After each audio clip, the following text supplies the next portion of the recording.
Bom dia a todos. Eu quero cumprimentar na pessoa do senhor prefeito todas as autoridades aqui presentes. Quero falar da minha alegria por poder estar em Água Boa pela primeira vez. Eu não conhecia essa cidade, estou muito feliz por estar aqui, convivendo com pessoas tão queridas, tão especiais. Quero agradecer ao senhor Albert Latter mais uma vez pelo convite. Já estive em vários lugares a convite do Com Cristo no Cerrado, fazendo palestras, e tem sido sempre experiências muito boas. Quero agradecer ao Maurício, que eu não conhecia pessoalmente. Tem sido uma honra estar aqui com você, convivendo nesses dias. Quero agradecer mais uma vez a Antônio Cabreira por fazer esse esforço para vir aqui, mais uma vez prestigiar o evento do Com Cristo no Cerrado, e a todos que contribuíram com o sucesso dessa manhã, e a você que veio com o seu coração aberto para ouvir. Nós estamos vivendo um mundo em que todos estamos falando. A pergunta é: quem está ouvindo? E nós, nesta manhã, nos propusemos ouvir. E isso é, sem dúvida nenhuma, um passo importante na nossa trajetória. Essa palestra, depois da tempestade, nasceu em setembro do ano passado, quando eu estava no Haiti, fazendo uma série de palestras, convidado por uma organização não governamental do Haiti, em parceria com uma organização não governamental brasileira, para líderes comunitários haitianos. E eu não sei quantos já tiveram a oportunidade de conhecer o Haiti. O Haiti é um dos 5 países mais pobres do mundo. As condições no Haiti são muito terríveis, muita pobreza, muita escassez, muita corrupção. A corrupção é um câncer nesse mundo, não é um problema exclusivo do Brasil. Onde a corrupção tem lugar, onde a corrupção é aceita, onde nós convivemos complacentemente com a corrupção, a vida se torna cada vez pior. No curto prazo, algumas necessidades e demandas particulares podem ser atendidas pelo caminho da corrupção, mas no longo prazo todos somos prejudicados, todos, sem exceção. Mesmo os que se beneficiam com a corrupção, no longo prazo todos somos prejudicados. E o Haiti sofre muito com isso. A presença das Nações Unidas lá é muito forte, mas também é muito polêmica. Um país assim, de gente muito boa. O haitiano é muito trabalhador. Às 5 horas da manhã eu saí para conhecer o centro do Haiti, muito pobre, muito sujo, na capital Porto Príncipe. Fui a uma feira para conhecer o comércio de feira do haitiano e todos os produtos no chão, a comida no chão, os legumes, as verduras, cachorros passando por entre a comida, moscas. Depois, quando eu cheguei no lugar do evento, tinha um almoço servido, uma pessoa perguntou: vai salada? E eu fiquei pensando, o que eu respondo? Porque eu estive na feira e vi de onde é que vem o alimento, uma realidade muito triste e muito difícil. Mas, nessa minha visita ao Haiti, ainda teve um outro aspecto, um outro elemento, porque eu fui convidado para fazer essas palestras com 1 ano de antecedência. E aceitei o convite, e quando foi se aproximando a data do convite, setembro do ano passado, também estavam em alta as notícias a respeito de um tal furacão Irma, que se aproximava exatamente do Caribe, República Dominicana, Haiti. E, segundo as previsões, o furacão atingiria o Haiti exatamente na quinta-feira, dia 8 de setembro, pela manhã, quando eu estaria fazendo a minha última palestra. Eu estava lá, um amigo me mandou essa foto, um amigo que mora nos Estados Unidos e que estava acompanhando a evolução do furacão, porque também se falava que o furacão atingiria Miami, como de fato atingiu. E a minha situação era muito curiosa, porque eu sairia do Haiti na sexta-feira, num voo que iria para Miami. E de Miami voltaria para São Paulo. Então foi uma experiência assim, muito interessante na minha vida, porque sair do Haiti não era fácil. Todos queriam sair do Haiti naquele momento. Os aeroportos viraram um caos. Quando eu finalmente cheguei a Miami, o aeroporto estava um caos. Eu saí de Miami no último voo que saiu. É uma outra história, uma longa história, que eu atribuo a um milagre de Deus, eu ter saído do Haiti e ter saído de Miami. Eu só voei naquele dia em voos que não eram meus. Eu entrei em aviões, voos internacionais, onde eu não tinha passagem, onde eu não tinha... Um dia talvez eu conte essa história para você com mais calma, ela é muito curiosa, interessante, mas não é uma história para essa manhã, afinal de contas nós temos tantas outras coisas para conversar. Mas quando eu estava lá no Haiti, é por isso que eu estou contando essa experiência, um haitiano que me ciceroneou o tempo todo, o nome dele Fred, eu falei, ok, se nós não conseguirmos sair do Haiti, quais são os cuidados, qual é a orientação? Teve um momento que ele me disse, Cabreiro, uma coisa que me doeu muito, ele disse assim, sabe Marcelo, o que mais me entristece é saber que os governantes haitianos estão torcendo para o furacão arrasar o Haiti, porque aí eles vão conseguir dinheiro internacional e vão desviar esse dinheiro para as suas próprias contas e vão usar esse dinheiro para os seus próprios interesses. Isso me doeu muito também. Um governante desejar uma tragédia na sua nação, porque isso melhoraria as condições para a captação de recursos internacionais. Mas aí eu perguntei para ele então, e aí, como é que nós vamos fazer se eu não conseguir ir embora? Como é que nós vamos fazer? Ele falou assim, olha, na tempestade você não precisa se preocupar. Enquanto o furacão estiver passando, você não precisa se preocupar. No lugar onde você está hospedado, eles têm alguma estrutura, a construção é muito boa, a região vai ser atingida, mas não tanto. Você vai estar abrigado. O problema é depois que o furacão passar. Veja o que ele me disse naquele dia. O problema não é o furacão. O problema é depois que o furacão passar. E aí ele começou a me contar o que aconteceria depois que o furacão passasse. As inundações, porque por qualquer coisa o Haiti enche de água, ia faltar água potável por pelo menos 20 dias, ia faltar alimento, ia faltar energia elétrica. Então ele dizia, o problema não é o furacão, enquanto o furacão passa a gente se esconde, a gente se protege, a gente dá um jeito. Acaba morrendo gente, mas a gente dá um jeito. Só que depois nós temos pelo menos um mês pela frente de absoluta precariedade, onde vai faltar tudo e onde a vida vai ser um Deus dará, cada um por si e Deus por todos.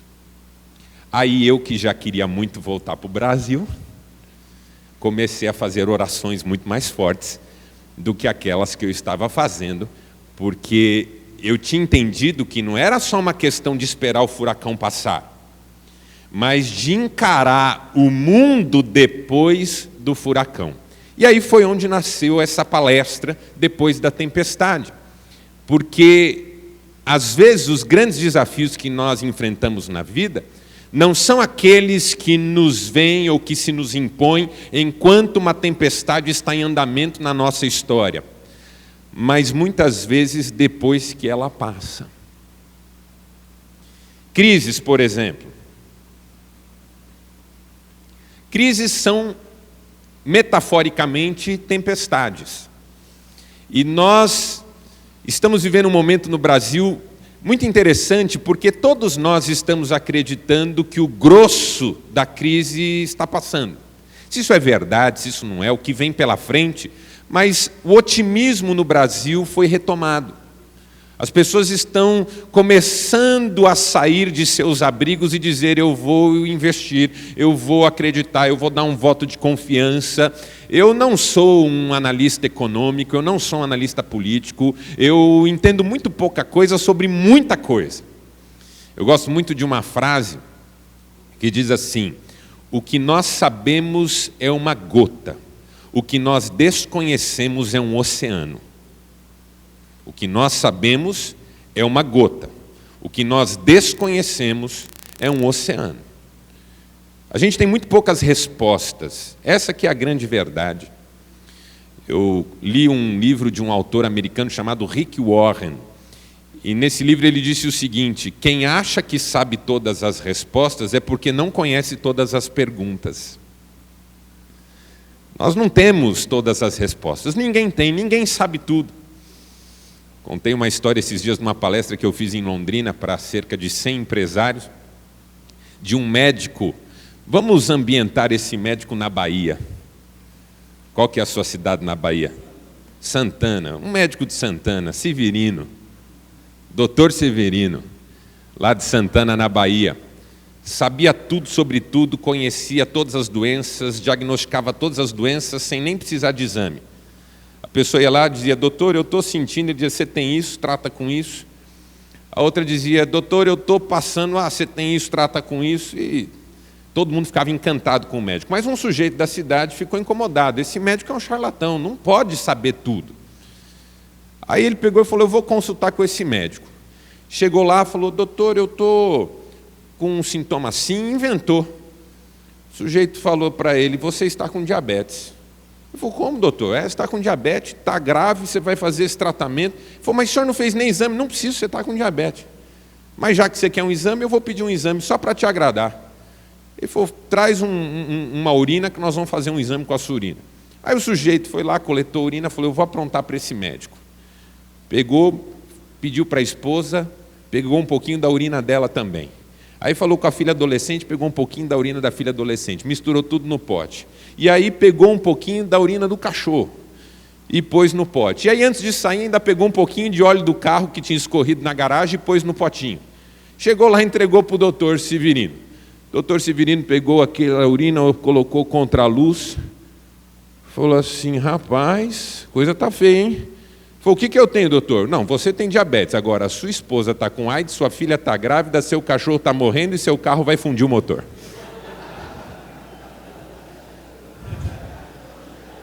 Esse é o Severino. Sabe tudo.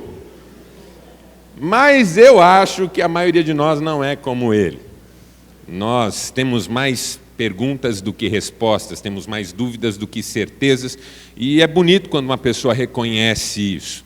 Então, eu não sou um analista, não tenho capacidade de prever o futuro, eu só observo comportamentos presentes. E é inegável que todos estamos, pelo menos, desejando alimentar a ideia de que o pior já passou, de que talvez tempos melhores venham por aí.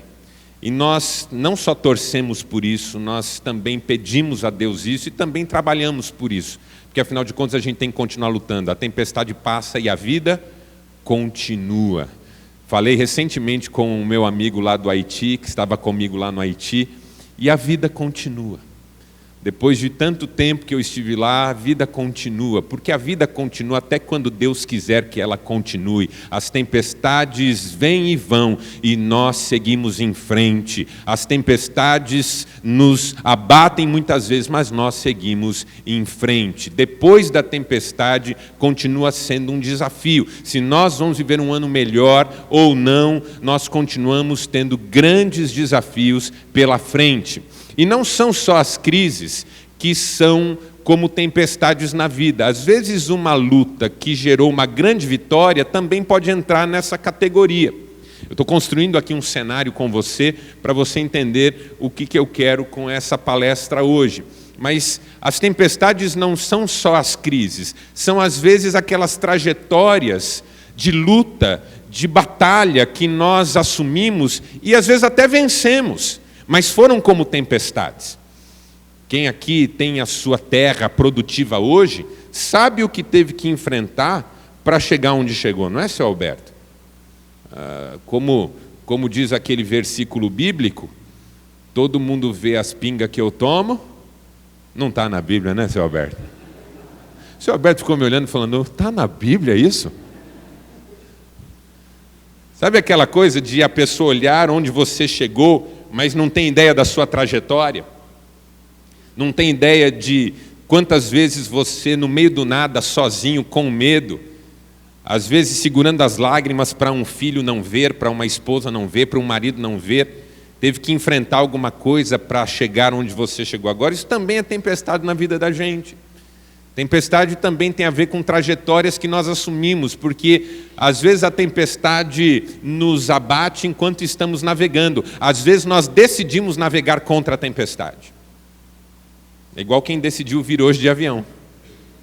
Quem decidiu vir hoje de avião assumiu um desafio.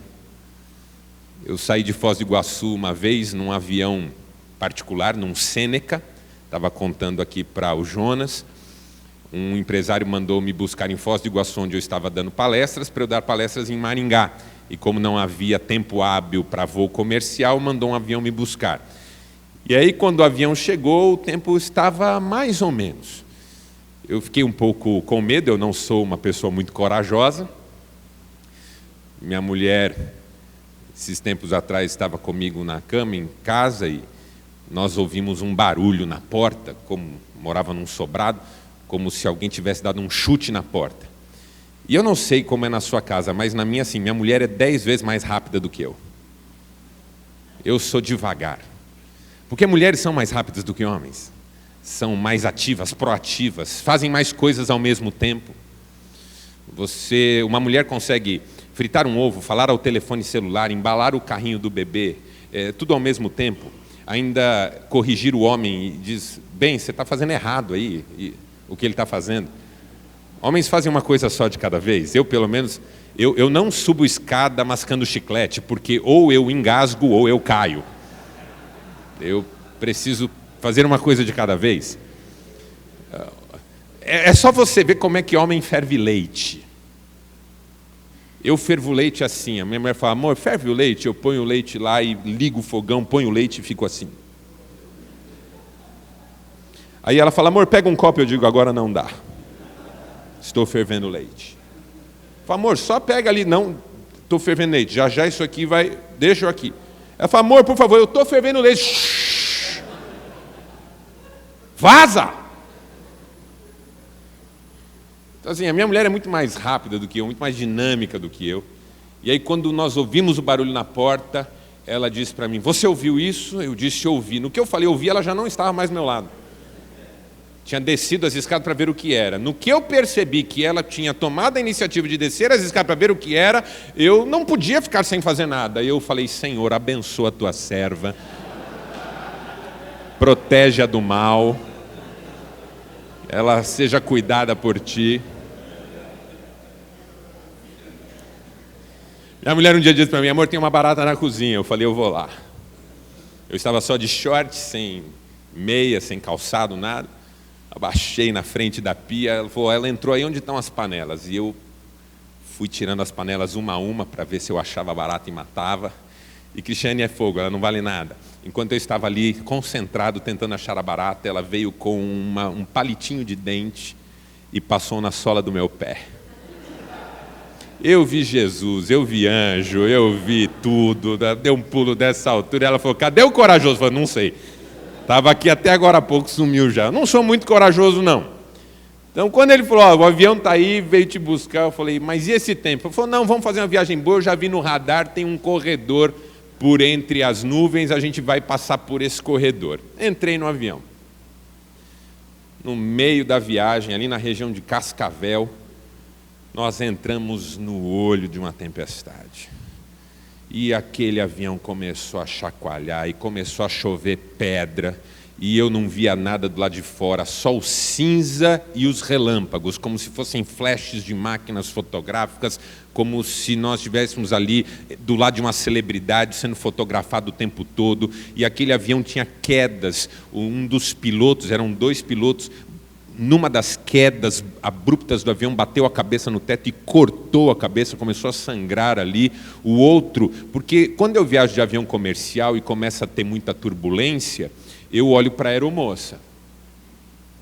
Porque se a aeromoça está de boa, rindo. Um dia eu estava num voo chegando em Passo Fundo, O vento em Passo Fundo é endemoniado. Venta para todo lado, de todo jeito, o avião balançando. Tinha uma banda famosa no voo chamada Capital Inicial. Eles estavam lá com uma série de outras pessoas de um show que iam fazer na região, e o povo gritava quando o avião balançava, algumas pessoas estavam bem apavoradas. Eu fiquei olhando na aeromoça, a aeromoça ria. Eu falei, está tudo certo. Nesse voo em Cascavel, eu olhei para o copiloto, ele agarrado no painel do avião. Falei, morremos. Do meu lado tinha um pastor de igreja pentecostal, ele orava em línguas. Falei, morremos. E aquilo não passava 5 minutos, 10 minutos e não acabava, aquilo parecia uma eternidade. Eu entreguei minha vida, entreguei minha família, pedi para Deus cuidar de tudo e tal. De repente passamos, todos nós muito suados, muito apavorados, mesmo os pilotos muito experientes, cada um lá já tinha 40 anos de aviação, e todos muito assim. Um deles falou, olha, eu não tinha pego ainda um voo desse. Eu olhei para ele e falei, imagina eu. Aí descemos, eu fui para casa, eu cheguei em casa, minha mulher abriu a porta, ela falou, o que aconteceu? Disse que eu estava branco, pálido. Aí eu falei, nunca mais vou viajar de avião, nunca mais vou entrar num negócio desse, acabou, eu estou fora. Aí vim para a Primavera do Leste, na sequência, 2 semanas depois, num voo comercial, e o combinado era, vai ter um carro te esperando. Aí beleza, vai ter um carro me esperando. Chego lá em Primavera do Leste, onde vou dar uma... Chego em Cuiabá, é isso? Nossa, eu fui para Cuiabá, né? Chego em Cuiabá, a hora que eu desço do avião e vou pegar bagagem, eis que surge à minha frente o comandante Leandro, piloto do seu Alberto. Ele olha para mim e fala assim, boa notícia. Eu falei, o quê? Seu Alberto mandou eu vir te buscar de avião. Saiu até uma lágrima do meu olho. Eu não acredito. Aquele dia eu te odiei, seu Alberto. Aquele dia eu te odiei. Falei, estava combinado que eu ia de carro. Aí eu não tive dúvida, abracei o comandante Leandro, já chorando. Falei, irmão, cuida de mim, porque eu estou apavorado, eu tive uma experiência. Aí contei para ele a experiência. Depois que eu contei, ele falou assim, tudo isso num Sêneca? Eu falei, ele falou, Deus foi bom com você, hein? Eu falei, para! Por quê? Porque depois da tempestade, os desafios continuam.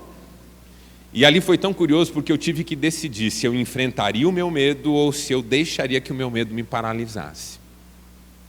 Sabe quando você já teve uma grande perda na vida e tem que decidir se essa perda vai ser um aprendizado para você reconstruir ou se você vai permitir que essa perda paralise você?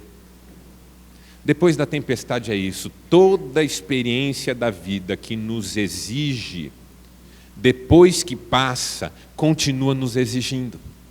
Porque nós temos que todo dia decidir que tipo de pessoas nós queremos ser.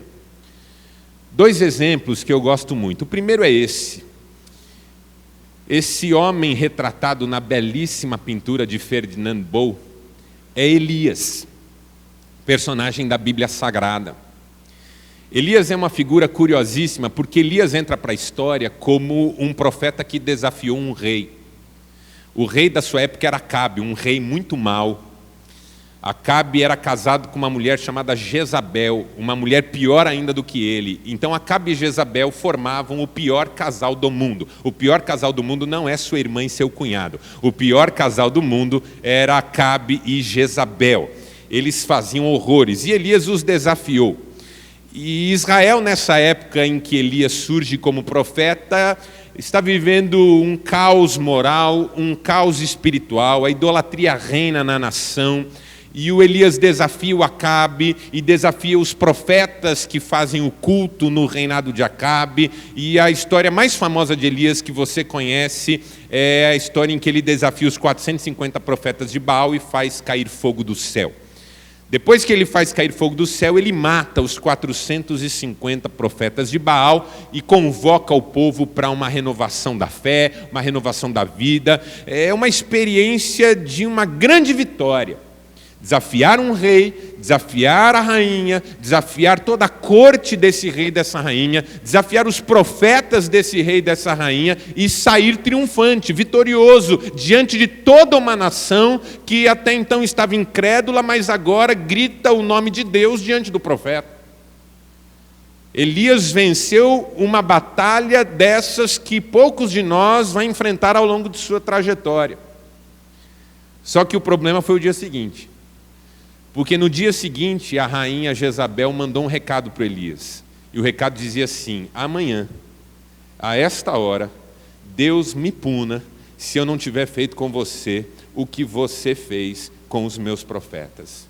E sabe o que acontece com Elias? O cara que fez sair fogo do céu, o cara que matou 450 profetas de Baal, o cara que desafiou um rei, ele fica com medo e foge. Eu que sou casado, sei o que é a ameaça de uma mulher, eu sei.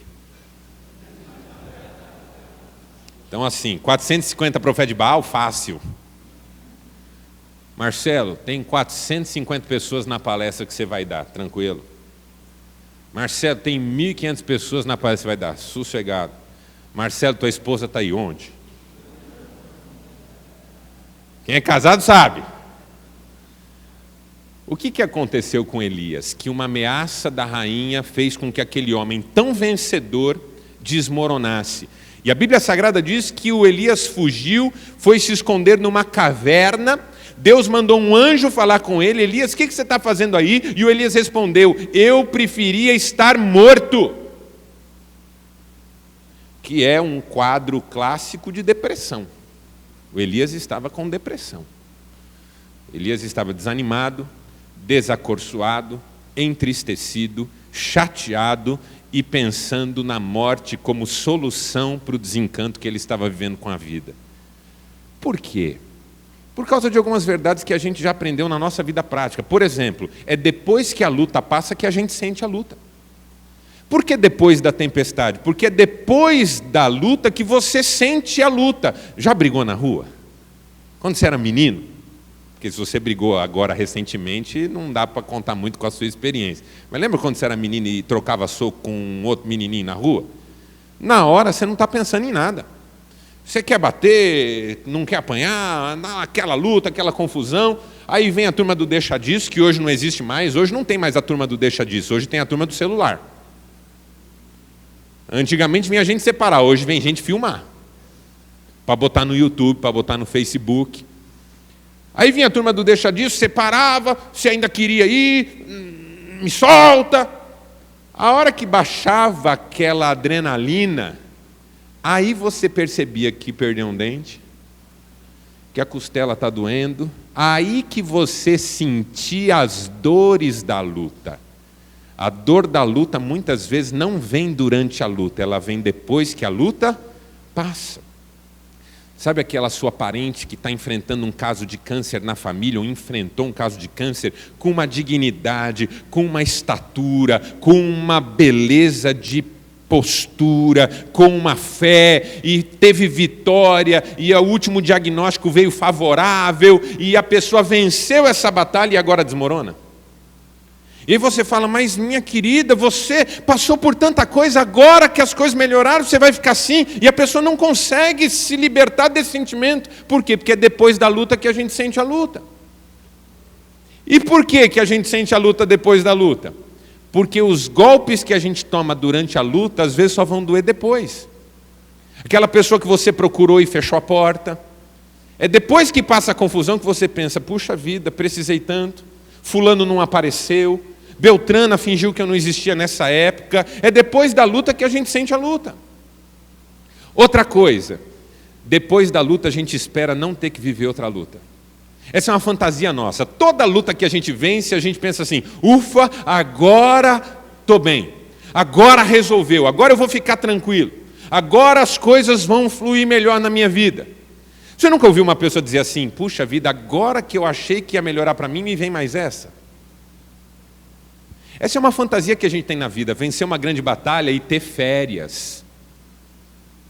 vencer uma grande batalha e olhar para o céu e dizer: bom, Senhor, agora que o Senhor já me livrou dessa batalha, eu sei que o Senhor vai me dar uma folga de 1 ano, pelo menos, sem luta nenhuma. E essa não é a verdade da vida. Às vezes você nem saiu de uma luta, já vem outra. As lutas não respeitam nem mesmo hierarquia. Não respeitam fila. Você está no meio de uma, chega a outra. Aí você diz assim para o céu: bem agora, meu Deus, bem agora que eu estava saindo, bem agora que eu estava achando que as coisas iam melhorar. As lutas não marcam um horário, não agendam conosco.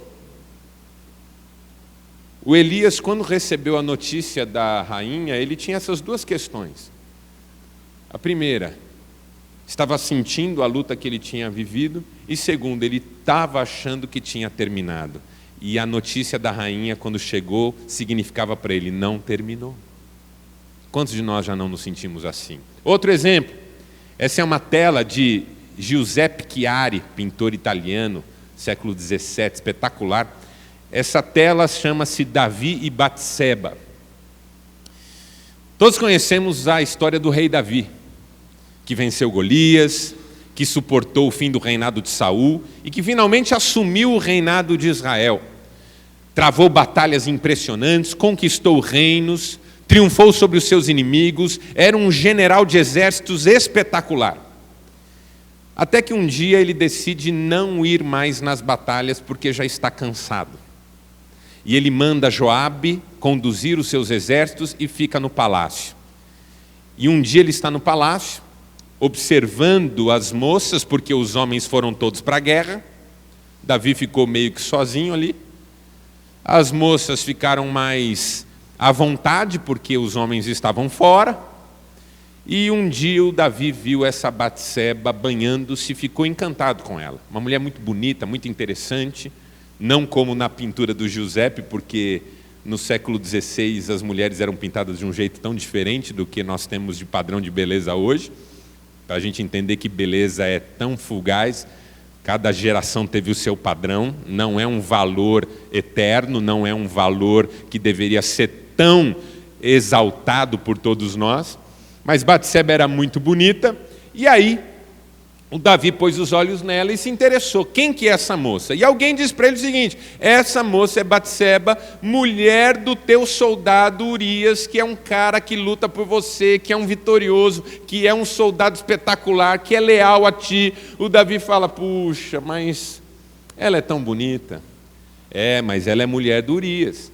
Mas ela é bonita toda a vida. Mas ela é mulher do Urias. Então, mas ela é bonita. Faz o seguinte, deixa eu conversar com ela, só conversar. Quero conhecê-la, saber como é que está Urias, como é que estão as coisas na casa. Porque assim, eu já aprendi muito cedo na minha vida que se você andar perto do abismo, pode até ser que você não caia. Mas se você andar longe do abismo, aí que você não cai mesmo. Agostinho de Hipona, nas suas Confissões, escreveu assim: quem ama o perigo, nele cairá. Quem ama o perigo, nele cairá. A gente fica mexendo com dinheiro que não é nosso, fica mexendo com gente que não é nossa, fica se aproximando de gente que a gente não sabe que não vale nada. Como é que começa o livro dos Salmos na Bíblia Sagrada? Bem-aventurado o homem que não anda segundo o conselho dos ímpios, não se detém no caminho dos pecadores, nem se assenta na roda dos escarnecedores, antes tem o seu prazer na lei do Senhor e na sua lei medita de dia e de noite. O que esse salmo está dizendo para nós? Bem-aventurado o homem que não flerta com o perigo. Bem-aventurado o homem que anda longe do abismo. Bem-aventurado o homem que corta na raiz.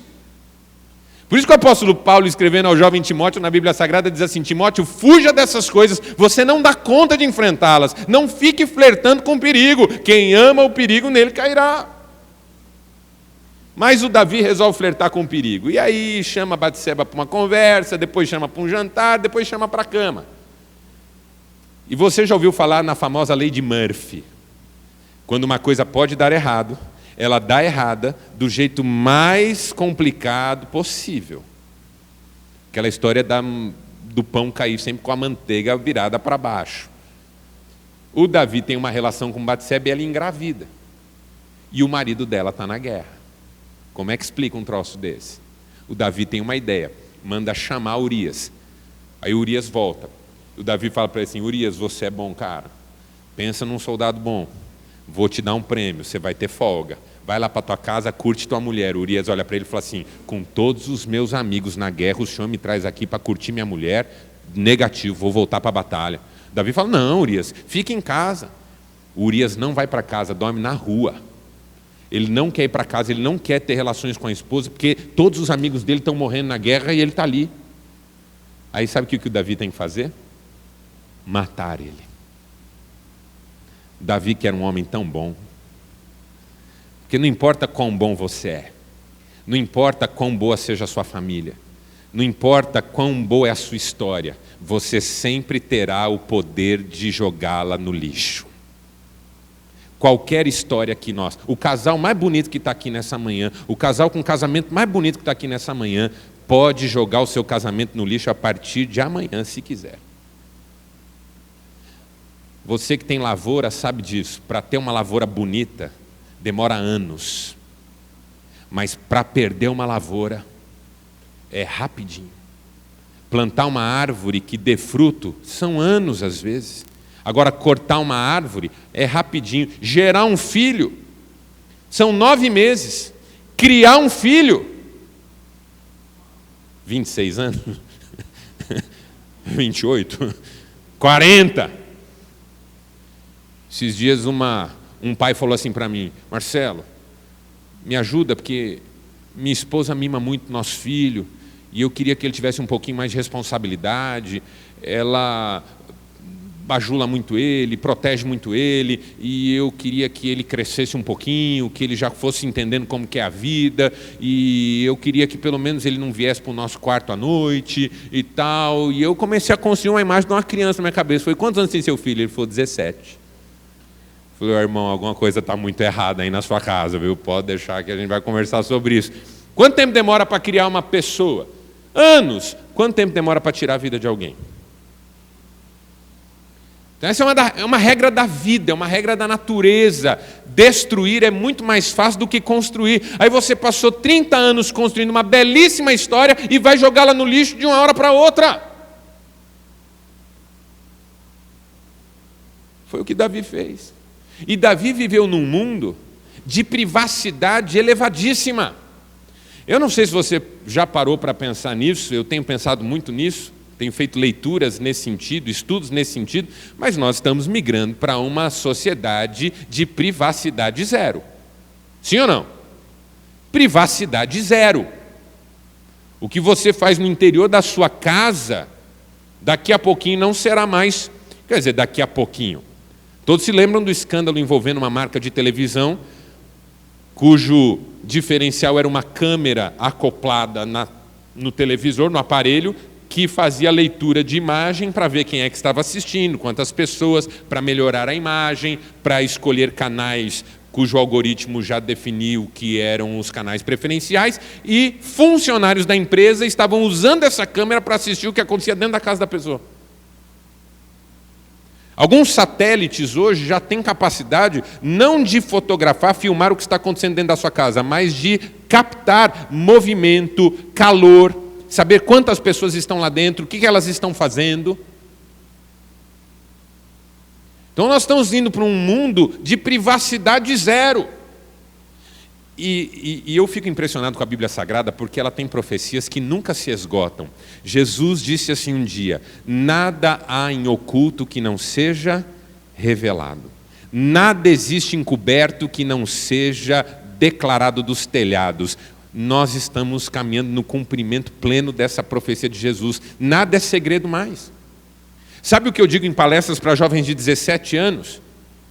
Eu digo o seguinte: você não deveria ter que passar por isso hoje, mas eu tenho que te dizer que a pessoa que você quer ser nos próximos 50 anos você tem que decidir agora, porque o que quer que você faça agora, que deponha contra quem você quer ser, vai ficar registrado para a história e nunca mais será apagado.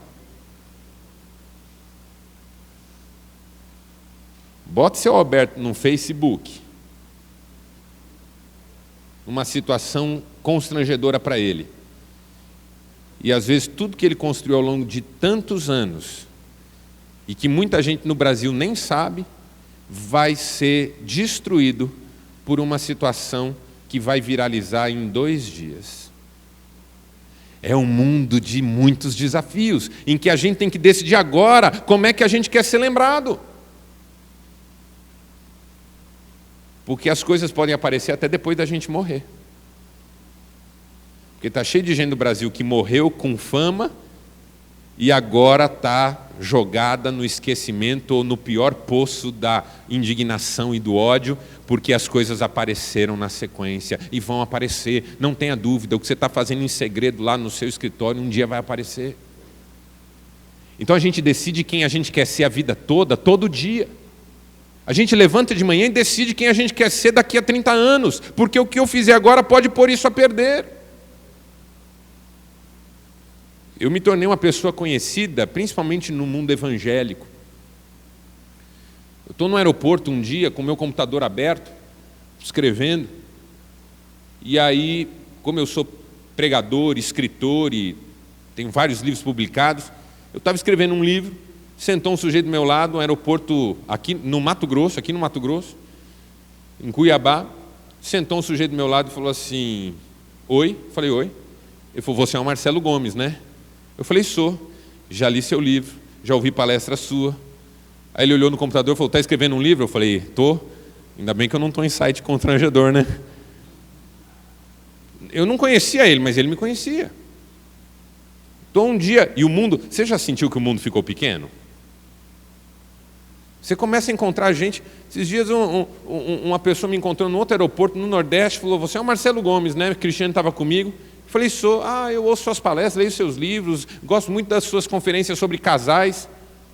O Cristiano estava do meu lado, falou, você ficou famoso, né? Eu falei, não posso nem olhar para uma mulher no aeroporto de qualquer jeito, que vai que ela me conhece.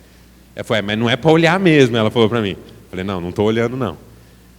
Mas é legal isso, você pensar, como que você quer ser lembrado daqui a 20 anos? Porque isso você vai semear hoje. É igual o agricultor. O que ele quer colher, ele semeia. Ele não sai procurando no dia o que ele quer colher. Ele tem que ter semeado. O que é que Davi semeou nesse dia? Tragédia, confusão. E note, depois que as tempestades já tinham passado. Ele já tinha ganho batalhas, já tinha liderado seus exércitos. Ele estava vivendo um momento depois da tempestade. Porque às vezes depois da tempestade a gente fica orgulhoso da vitória que venceu. Eu tenho conhecido pessoas que depois de grandes vitórias se tornam pessoas piores. Não é incrível? Fui dar uma palestra numa universidade uma vez, uma grande universidade brasileira, e o reitor da faculdade me convidou para comer na sua casa. Fomos comer. Ali eu conheci vários empresários que estavam presentes, um deles muito poderoso, muito rico, muito cheio de dinheiro. Começou a conversar comigo sobre a sua história, sobre a sua trajetória, sobre os milhões que ele conseguiu arrecadar, sobre o patrimônio que ele tinha, quanto que ele faturava no ano e como que ele tinha organizado os seus negócios. E aí uma hora ele olhou para mim e falou assim, sabe, esse ano eu tomei uma decisão. Eu não vou mais ser bobo de ninguém. Comigo acabou gente se aproveitando de mim.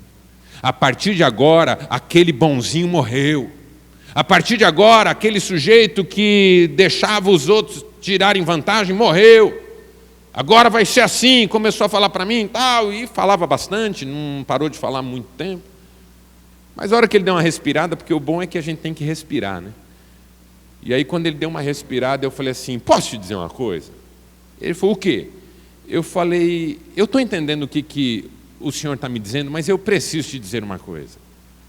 Eu preciso te dizer, para que o senhor se lembre, que foi o bonzinho que chegou até aqui. E esse cara que está nascendo hoje, pelo que eu estou entendendo, não chegou em lugar nenhum. E ele pode pôr tudo a perder. Quando o marido bate na mesa e diz assim, a partir de agora nessa casa vai dizer... Cuidado. Cuidado para não se tornar uma pessoa pior. Porque às vezes a vitória faz isso com a gente. Deixa a gente pior do que a gente era. Em vez da gente celebrar a vitória, a gente transforma a vitória numa motivação para a gente piorar como pessoa. Foi o que aconteceu na vida de Davi. Por isso eu tenho dito nas minhas palestras algumas coisas. Primeira, essa é uma escultura do famoso Bob Carlyle. Self-made man, o homem que faz a si mesmo. É uma escultura de um homem que está esculpindo a si mesmo na pedra. É uma metáfora de como nós devemos esculpir a nós mesmos ao longo de nossa vida. Quando Sócrates, filósofo grego, entrou no oráculo de Delfos, ele encontrou 2 inscrições. A primeira dizia, nada em excesso, e a segunda dizia, conhece-te a ti mesmo. A tempestade passa na vida da gente, mas quem a gente é, continua. A nossa identidade, a verdade sobre nós. E nós estamos vivendo numa época em que nós já não sabemos mais quem nós somos. Alguém já perguntou para você, você sabe com quem você está falando? Quando alguém pergunta para mim, você sabe com quem você está falando? Eu tento responder, porque eu fico com a sensação que a pessoa não sabe. Conhece a história do menino que estava fazendo prova num concurso, tinha 100 jovens na sala fazendo prova, e aí o professor falou, vocês têm mais 20 minutos, eu não vou aceitar a prova de ninguém depois que terminar o horário. E todo mundo foi acelerando, vocês têm 10 minutos, todo mundo acelerou, faltava 5 minutos, um levantou, o outro levantou, todo mundo foi entregando, acabou, quem não terminou, não termina, pode entregar, todo mundo levantou, entregou, e um menino ficou fazendo. O professor olhou e falou, acabou, não vou mais aceitar a prova, depois do tempo o menino continuou fazendo. Aí o professor foi lá, apagou o que estava escrito no quadro, arrumou a pilha de provas, tinha mais de 100 provas na mesa, pôs a valise dele ali do lado, guardou o que ele tinha tirado, e quando ele estava quase se preparando para sair, o jovem levantou e veio entregar. Professor, terminei. Oh, não, mas agora não vou mais aceitar a sua prova. Como não? Passou o tempo, eu disse que eu não aceitaria depois do tempo. Não, professor, eu tenho que entregar, eu terminei. Não, não vai entregar. Professor, o senhor sabe quem eu sou? O professor falou, não sei e não quero saber. Não pode entregar depois do tempo. Professor, o senhor tem ideia de quem eu sou? Eu não sei, já falei, não quero saber. Não pode entregar depois. O menino falou, professor, olhe bem no meu rosto e tente lembrar. O senhor não sabe mesmo quem eu sou? O senhor não faz ideia de quem sou eu? O professor falou, não sei quem você é. Ele falou, então tá bom. Levantou a pilha de prova, pôs a dele no meio e falou, então acha a minha aí.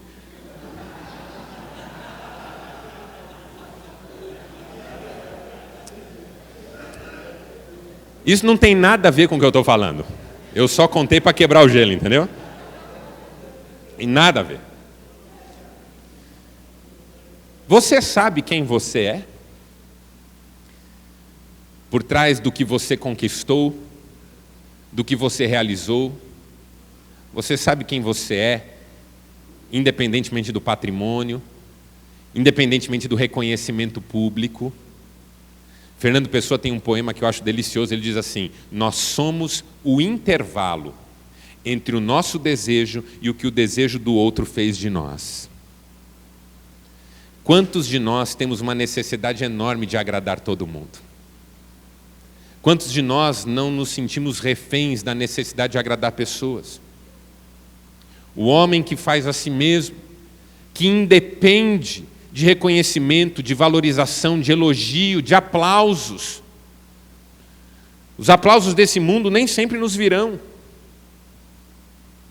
Quando a gente tem fé em Deus, uma das coisas fundamentais da identidade é a boa notícia de que Deus sabe quem nós somos por trás da maquiagem, por trás dos aparatos, por trás do patrimônio, por trás do poder, por trás das múltiplas relações de influência que a gente tem. Deus sabe quem a gente é no íntimo.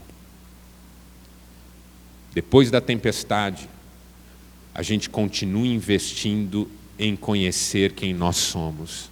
Depois da tempestade, a gente continua desejando ser pessoas melhores. Depois da tempestade, a gente não esquece que a humildade é uma das grandes virtudes da vida. A coisa mais gostosa do mundo é conversar com uma pessoa que tem grandes vitórias, mas não tem arrogância. A coisa mais gostosa do mundo é conversar com alguém que tem grandes vitórias, mas se interessa pela vida dos outros. A Coisa mais gostosa do mundo é um marido que chega em casa depois de ter tomado decisões de milhões de reais na sua empresa e consegue se ajoelhar no tapete da sala para rolar com o seu filho. E consegue abraçar a sua esposa sem ressentimentos. Porque tem homens que não estão mais conseguindo se relacionar com suas mulheres e mulheres que não se relacionam mais bem com seus maridos porque não se sentem reconhecidos e valorizados como querem se sentir no mundo à sua volta. Sabe aquela coisa do empresário que sai de manhã, vai tomar café numa padaria e a menininha da padaria vem e fala assim: oi, senhor fulano, o senhor vai querer o seu cafezinho de sempre? Pouco café, muito leite? Aí você fala: eu quero de sempre. Aí vai no escritório, tem lá uma colaboradora, um colaborador que fala assim: olha, ligou fulano, quer que eu retorne? Ah, pode retornar. Tem um jornal que chegou aí para o senhor, tem um negócio que chegou, fulano vai vir 10 horas, o senhor quer que eu faça o quê? Ah, pede para ele esperar. Aí vai almoçar num restaurante, chega o garçom: a senhora veio de novo aqui, que legal, a senhora vai querer o nosso filé? Está ótimo o nosso filé hoje, a senhora vai gostar, a senhora gosta de carne? Ah, eu vou querer sim. Aí à tarde no escritório vem lá o vendedor e fala: você é uma potência nesse negócio, eu queria tanto vender para você, me fala o que eu faço para vender para você. Você: não, eu vou pensar. Aí chega às 5 horas, você sai do escritório e vai para casa. Quando abre a porta de casa, a mulher fala assim: trouxe o tomate? Aí você fala: opa, o que aconteceu na minha vida? Teve um buraco negro aqui? Cadê o pessoal perguntando o que eu quero?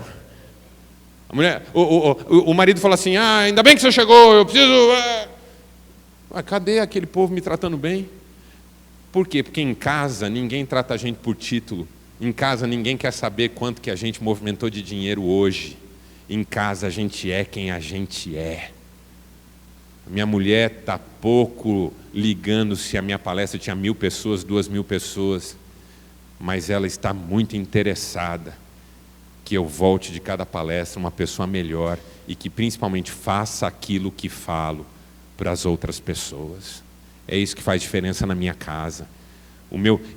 Eu nunca vi num velório um filho falar assim: meu pai, pensa no homem que sabia ganhar dinheiro. Estou aqui hoje para fazer um tributo a esse homem que deve ter movimentado uns 500 milhões ao longo de sua vida. Comprou uma casa nos Estados Unidos que dá inveja. Eu nunca vi isso num velório. O que eu vejo em velório é o filho falar assim: meu pai era um pai de verdade. Minha mãe era uma mulher de Deus. É isso que eu vejo os filhos dizendo. Não vejo nenhum filho exaltar o dinheiro que o pai teve. A vitória é bonita, a conquista é válida, o dinheiro faz muito bem quando usado corretamente, mas mais importante do que tudo é um compromisso que nós assumimos todos os dias de sermos pessoas melhores. Humildade. Você venceu, seja humilde. Você não venceu ainda, seja humilde.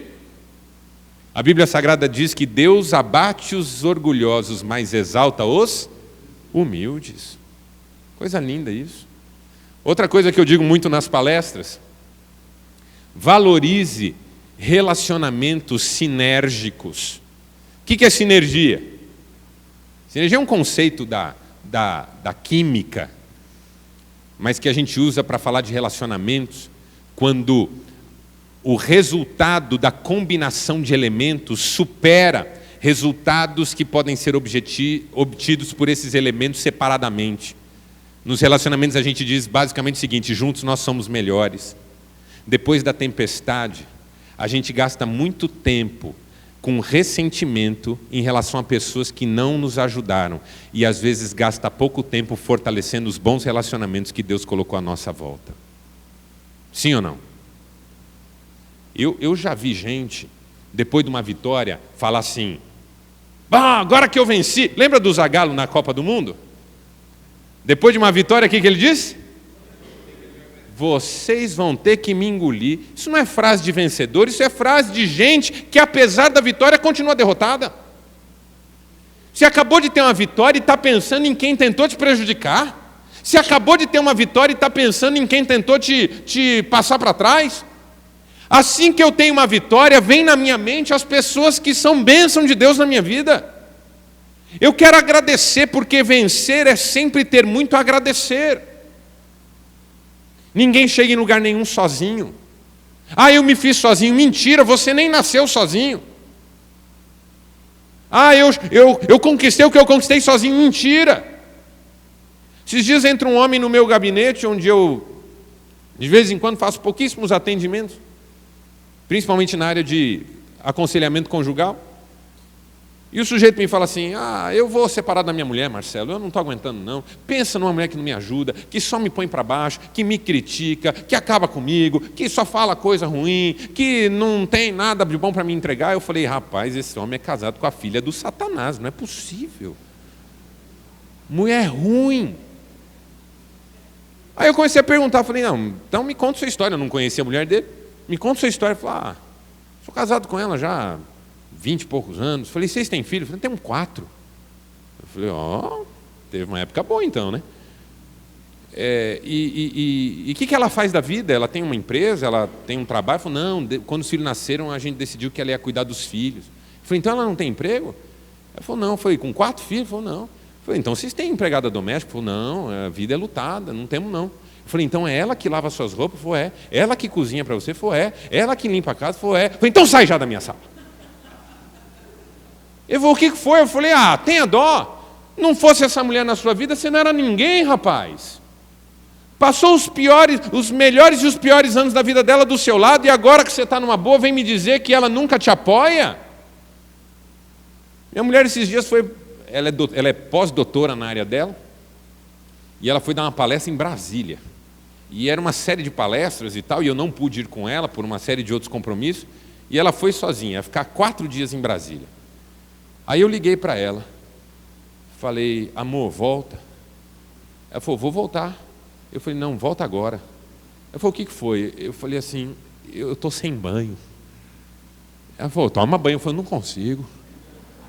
Eu estou comendo sucrilhos de manhã, de tarde, de noite. Ela falou: não, para com isso, eu vou voltar. Eu falei: não, volta agora, eu estou doente, ó. Ela falou: para de bobagem, eu vou voltar. Eu falei: não, mas volta agora, eu não vou viver. Ela falou assim: não, eu vou voltar. Eu falei: mas volta hoje. Ela falou: eu saí hoje. Eu falei: mas já foi demais já. Brincadeira à parte, nós sabemos quem são as pessoas que nos ajudam a ser quem nós somos. E sabe o que é mais triste na vida? Que às vezes são elas que nós mais machucamos. Eu tenho uma tese que é a seguinte: o meu desejo de agradar todo mundo faz com que eu tente ser sempre a pessoa que as pessoas esperam que eu seja. Mas eu não consigo ser isso o tempo todo para todo mundo. Eu tenho que ter as minhas áreas de escape. Quem que eu elejo para receber o pior de mim? Aquelas pessoas que eu sinto que não são uma ameaça para o meu projeto de ser amado, ou seja, aquelas pessoas que eu tenho certeza que já me amam. Então, às vezes eu sou mais duro, mais indiferente, mais bravo com quem me ama do que sou com gente que nem me conhece. Quem são as pessoas que fazem você ser quem você é? Como é que está o seu cuidado em relação a elas? Porque ninguém vai mudar o Brasil se não começar em casa. Ninguém vai mudar o Brasil se não for uma pessoa melhor a partir de sua casa. Famílias fortes, uma nação forte. Terceiro, costumo dizer que depois da tempestade, a gente tem que continuar perseguindo a excelência. Porque a tempestade exige o melhor de nós, mas depois também. Muita gente que na tempestade dá tudo de si e depois da tempestade se acomoda. E olha, um dos grandes desafios que você tem depois de vencer batalhas é resistir às tentações das zonas de conforto. Porque vamos falar a verdade, zona de conforto todo mundo gosta, sim ou não? Eu amo zona de conforto, amo. Eu tenho um sofá na minha casa, uma poltrona, que eu falo que eu não sento mais, eu encaixo. Sabe aquela poltrona que tem o seu formato? Você vai se ajeitando e vai ficando confortável. E aí, ali tem um lugarzinho que eu tenho o controle remoto da TV, do home theater, um lugar que eu deixo meu suco. Espetacular. Aí um dia eu sentei, me ajeitei, fui me esparramando, encaixei. Quando eu estava já completamente encaixado, eu percebi que o controle não estava ali, estava no móvel da frente. Aí eu falei, meu Deus, como é que eu vou resolver essa situação agora? Pensei um pouco, tive uma ideia, gritei, Cristiane! Cristiane estava lá no fundo, no quarto. Ela gritou de lá, o quê? Eu falei, vem aqui um pouquinho. Ela veio. Ela parou assim na porta da sala de TV e falou, o que foi, amor? Eu falei assim, é hoje que nós temos compromisso na casa do fulano? Ela falou, não, amor, é semana que vem. Eu falei, ah, tá, aproveita que você está aí. Pega esse controle. Só que minha mulher é inteligente. Ela olhou para mim assim e falou assim, você me chamou por causa do controle. Eu falei, claro que não, né, filha? Você acha que ia tirar o celular do quarto para mim pegar um controle que está a 1 metro de mim? Pois ela virou as costas e não pegou. Foi embora. E gerou uma crise, foi uma crise profunda. Quem que não gosta da acomodação? Só que nós vivemos num mundo em constante mudança. Tem um versículo na Bíblia Sagrada, lá no livro do profeta Malaquias, capítulo 2, verso 10, que diz assim, levantem-se e andem, não será aqui o lugar do descanso de vocês, por causa da corrupção que toma conta do mundo, e é uma corrupção enorme. Malaquias. Aí, você começa a olhar para esse mundo que a gente vive. Esses dias eu estava lendo uma matéria dizendo que a Airbnb está acabando com as redes hoteleiras. Eu li uma matéria um tempo atrás dizendo que a Google complicou a vida das editoras de enciclopédia, listas telefônicas. Lembra da Barça? Porque eu estou olhando gente aqui que lembra da Barça. Não tem gente aqui que lembra da Barça? Tem gente aqui que fez curso de datilografia, não tem não? Estou vendo aqui, ó, estou vendo. Tem gente aqui que fez curso de datilografia. Já vendeu Barça, Mauricião? Já comprou, né? Você não tem Barça? Como é que seus filhos estudam? Como é que faz pesquisa? Não existe mais. Depois que o Google surgiu, lista telefônica. Aí eu li uma matéria um tempo atrás dizendo que o MP3 complicou a vida das gravadoras. As potências que eram as gravadoras musicais. Aí você lê como o e-mail e o WhatsApp complicaram a vida dos Correios. Quer dizer, não só o e-mail e o WhatsApp, o governo também, né? Mas complicou a vida dos Correios. Aí você lê sobre como o Booking, ou sites como Booking, Trivago, complicaram a vida de agências de turismo. E aí você vem dizer que em time que está ganhando não se mexe? Síndrome de Gabriela, eu cresci assim, eu vivi assim, eu sou assim, eu vou ser sempre assim? Num mundo que muda, numa velocidade que a gente não consegue acompanhar, Zygmunt Bauman chamou essa geração de modernidade líquida. Por quê? Porque escorre entre os dedos o tempo que uma instituição demora para se consolidar, é menos tempo que ela leva para migrar de estatuto. Nossos jovens hoje têm outra mentalidade, são criados em outro mundo, um mundo globalizado, tecnológico. A minha sobrinha tem 1 ano e meio, o meu irmão pôs um tablet na frente dela, ela foi com um dedinho assim, ó. Você mostra um celular para uma criança de 1 ano e pouquinho, ela põe o dedinho assim, ó. Seu menino de 8 anos te ajuda a mexer no computador que você não sabe. Então assim, a excelência foi, é e vai continuar sendo o diferencial de gente que, independentemente das mudanças do mundo, vai continuar vencendo suas batalhas. Vou dizer uma coisa para você com muita tranquilidade. O futuro é dos confiáveis, o futuro é dos excelentes, o futuro é dos honestos. Porque até o desonesto está cansando do outro desonesto. Até o bandido está cansando de se relacionar com o bandido. Porque a vida fica sem parâmetro. A pior coisa do mundo é eu dizer, você vai? Você fala, vou, e eu não consigo acreditar que você vai mesmo. Já contratou um profissional para resolver um problema na sua empresa, na sua casa? Ele falou, 3 horas estou aí, você está esperando, ele não aparece.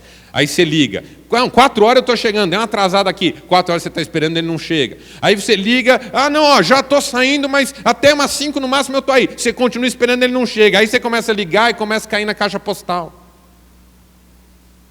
Fala a verdade, quantos de nós aqui já pagamos mais caro num serviço porque ele era feito por alguém mais confiável?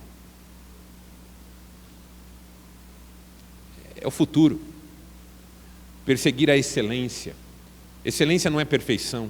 Excelência é cada dia nós assumindo um compromisso de sermos melhores do que nós mesmos. A competição não é com o outro. A competição é com a gente. Por isso que eu termino dizendo isso. Depois da tempestade, a gente não esquece de Deus. Tem uma oração na Bíblia Sagrada, em Eclesiastes, que diz assim: Senhor, eu te peço 2 coisas. Não me des nem a pobreza e nem a riqueza. Não me des a pobreza para que, tendo escassez, eu não fique nervoso e venha blasfemar de ti. E não me des a riqueza para que eu, no meu orgulho, não venha me esquecer de ti. Olha, como é fácil a gente se esquecer de Deus. Principalmente na vitória, porque na batalha a gente clama. Quando o avião parecia que ia cair, eu fiz as minhas orações. Não tem ateu quando o avião está caindo. Não tem ateu. Na dificuldade a gente clama, mas quando a gente chega no patamar que a gente sonhava, a gente esquece. A gente esquece de Deus por 3 razões. Primeira, porque é muito difícil admitir que não fosse a ajuda dele nós não chegávamos. O nosso orgulho quer ter o mérito completo. Segundo, porque a gente sabe que reconhecer que foi Deus que nos abençoou é um compromisso de fazer a vontade dele com aquilo que ele nos deu. Ou você acha que Deus abençoa você para você nadar de braçada na vida sozinho e fazendo só lambança na sua vida pessoal? Tudo que Deus nos dá tem um propósito. Nós não estamos nesse mundo por acaso, por isso que eu trabalho com a ideia de propósitos. Os propósitos da nossa existência, o que é que nós estamos fazendo aqui? O que é que nós estamos fazendo nesse mundo? Qual que é o legado que a nossa existência vai deixar? Toda pessoa que reconhece que Deus a abençoou tem uma resposta a dar, tem um desejo de servir, quer compartilhar o que recebeu. Então é difícil a gente lembrar de Deus na vitória, porque a gente vai ter que lembrar que a gente tem responsabilidade, e ninguém quer lembrar de responsabilidade na hora da vitória. Na vitória a gente só quer festejar. E terceiro, primeiro a gente não lembra de Deus porque a gente quer ter o mérito sozinho. Segundo, a gente não lembra de Deus porque sabe que Ele vai nos pedir compromisso. E terceiro, a gente não lembra de Deus porque lembrar de Deus significa perceber o quanto as nossas vitórias hoje não são nada se nós não tivermos uma vitória definitiva na eternidade. Daqui a 200 anos, Sr. Alberto, o senhor tem 85 anos. Tem alguém aqui com mais de 85 anos? Sem ser o Pellegrini? Tem alguém aqui com mais de 85 anos? Então, Sr. Alberto, o senhor é o mais experiente entre nós. 85 anos passam rápido? Passam, não é? O Sr. Alberto esses dias me contava histórias da infância, de quando o pai levou no médico ou no dentista. Que história! Eu tive pesadelos 4 noites seguidas depois daquilo. Viu, dona Terezinha? Não dormia. Olhar nos olhos do seu Alberto e sentir alguém que conta da sua infância como se tivesse sido ontem. 85 anos passam voando. 100 anos. 200 anos. Daqui a 200 anos, não é um número tão grande assim. Nenhum de nós estará aqui. Nenhum de nós estará aqui. Nem daqui a 100 anos. Nenhum de nós estará aqui. Daqui a 200 anos, não haverá nenhuma importância para o fato de você ter 2, 3, 10 ou 20 fazendas. Daqui a 200 anos não haverá nenhuma importância para as marcas de roupa que eu e você usamos. Daqui a 200 anos não haverá nenhuma importância para as marcas de carros que nós dirigimos. Daqui a 200 anos não haverá nenhuma importância para os restaurantes onde comemos ou não comemos. Daqui a 200 anos não importará quantos diplomas tínhamos na nossa parede. Daqui a 200 anos não importará quanto dinheiro já passou pela nossa conta bancária. Daqui a 200 anos só importará uma coisa: onde nós estaremos. Porque se a Bíblia Sagrada estiver certa, onde quer que nós estejamos, estaremos para sempre. Por isso que a gente não gosta de pensar em Deus. Porque pensar em Deus é pensar que essa vida passa voando. E um dia nós nos apresentaremos diante do nosso Criador. Eu consigo mentir para um juiz de um tribunal de justiça. Eu consigo mentir para um amigo querido. Eu consigo mentir para uma esposa. É difícil, mas eu consigo. Eu consigo mentir para mim mesmo. Mas eu não consigo mentir para aquele que me vê por dentro. Conhece mentes e corações. Não se esqueça de Deus. Porque a gente começa a ser pessoa pior quando se esquece de Deus. Como é que eu faço para lembrar de Deus? Lembre-se de Jesus.